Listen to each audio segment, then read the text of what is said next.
everybody, my name is Nicola and welcome back to my channel. This is the Frugal Cottage, where we talk all things money to help you on your financial journey. Today's video is all about the things that you should do when it is payday to make sure that your finances are in the best shape possible going forward in the month.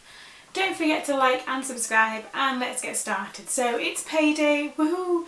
That money finally hits your account. Now, there are certain things you should do with your money once that happens. Now, the first thing you should do is to check online banking. You need to check that you've been paid essentially what you thought you were going to get paid, so the right amount. And if you haven't, then that means you need to get in touch with your employer to query that. But normally the first thing I would suggest to do is to check your online banking just to check that everything looks normal. And if it does, then great. And there are other steps from that point onwards that we should follow. So the first thing I would recommend you do is something called you pay yourself first.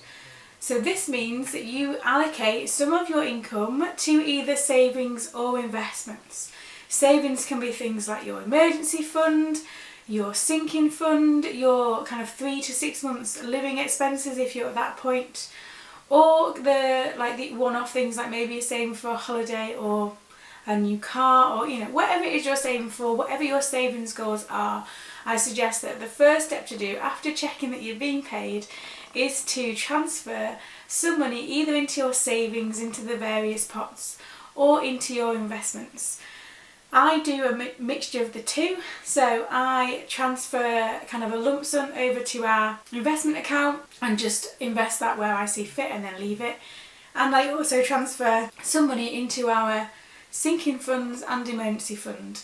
That kind of all encompasses one pot at the moment, but it's a starting point, and that's essentially one of the first things you should do when you get paid, is to pay yourself first, move that money to different places so it's in the best place possible. The next thing I suggest you do after you've paid yourself first is to pay off, if you can, any of your credit card spends for the month that's just been. So most people get paid at the end of a month. You probably have put something on a credit card during the month. I suggest that if you can, if possible, to pay that balance off so you're starting a new month with a balance of 0. And if that's not possible, perhaps you're working on paying off credit card debt, which is absolutely great if you are, then if you can, just transfer as much as you think you can manage to do so onto your credit card to bring those balances down, so that you're not stuck in the cycle of using them and getting kind of interest on those. That's the best place for that as a step. So that's kind of like step 2. So step 1, after you've checked your online banking, is to pay yourself first. Then transfer what you can, if you need to your credit card. I sometimes have quite a bit on my credit card, sometimes I don't have very much. I tend to use mine for online things just because I feel like it's safer somehow to use my credit card. I don't know where I've got that from. And so I like to pay that off at the end of the month so that it starts at 0, but I'm in the fortunate place where I'm able to do that. The next thing I suggest you do is to fill up your car with petrol, if you have a car, and to go and get a grocery shopping.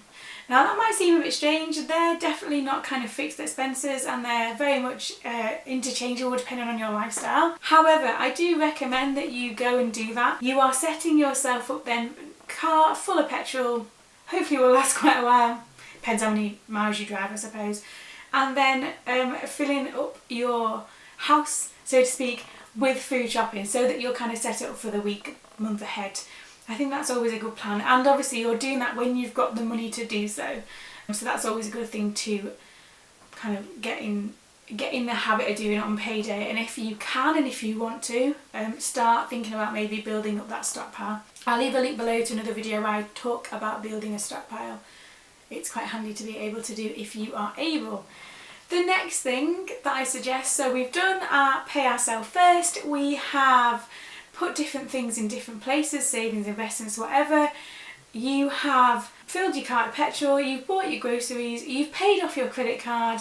The next thing to maybe think about, if you're in the situation to do so, is to think about maybe doing a mortgage overpayment. Now, I've done another video, and again I'll leave the link in the description box below, just how much impact even really small amounts of money per month can make in terms of how much you owe on your mortgage and overpaying by that. Even if you manage to overpay say £50 a month over the term of your mortgage, you will save quite a lot of money in interest. So if you're at the stage where you've got a mortgage, maybe you have a bit of spare money left after you've done your budget and everything else, then the final thing to think about here is maybe overpaying that mortgage by however much you want to. Obviously the more you overpay, the less you pay in the end. But that is kind of the final stage. And if you don't do any kind of pension fund with your employer, then obviously that might need to come into play. Most people nowadays do have a pension with their employer, which is a good thing. It's all taken care of for you before you get your pay, so it doesn't really, you don't need to think about that in the same way. So the 5 steps are, you need to, well, first of all, check online banking, check that you've been paid, check that even for that moment your bank account has a bigger number in it. Because I don't know about you, but we get paid, or I get paid on a certain day every month, and it's in there for about 4 hours, and then it's gone to different places, and I'm back to what it was before.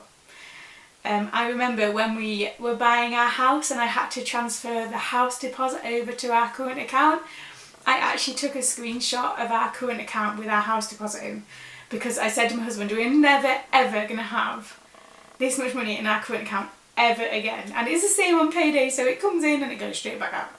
But the first thing is check online banking, see that it's there. The next thing to do is pay off, if you can, any credit card balances that are outstanding. If you can, pay yourself first into savings, investments, emergency funds, sinking funds, 6 months expenses, whichever kind of part of that you're on. Pay yourself first is the way to get that rolling. Fill up your car with petrol. I don't know what the alternative is if you get like the train. I didn't really consider that, buy a train ticket. You need to, if you can, kind of go out and do a big grocery shop, so then it's there already. If you're at the stage where you can do mortgage payments, transfer that to a mortgage payment. And the final thing after that is, once you've done all your kind of account shuffling around, is to leave it alone. And that's the hardest thing. So I'm someone who checks our online banking every single day, sometimes more than once a day if I think there's something that's going to go out, just to check that things are okay. I do think that checking your bank account regularly is good. It's in case of fraud, basically. So it's in case that there might be a transaction there that shouldn't be, and then the sooner you notice that, the sooner you can deal with that. But also it gets you in the habit of knowing just what's in your account and what needs to go where and what goes out when and all that kind of stuff. All that kind of stuff that should be kind of in your budget anyway, but it's handy to check.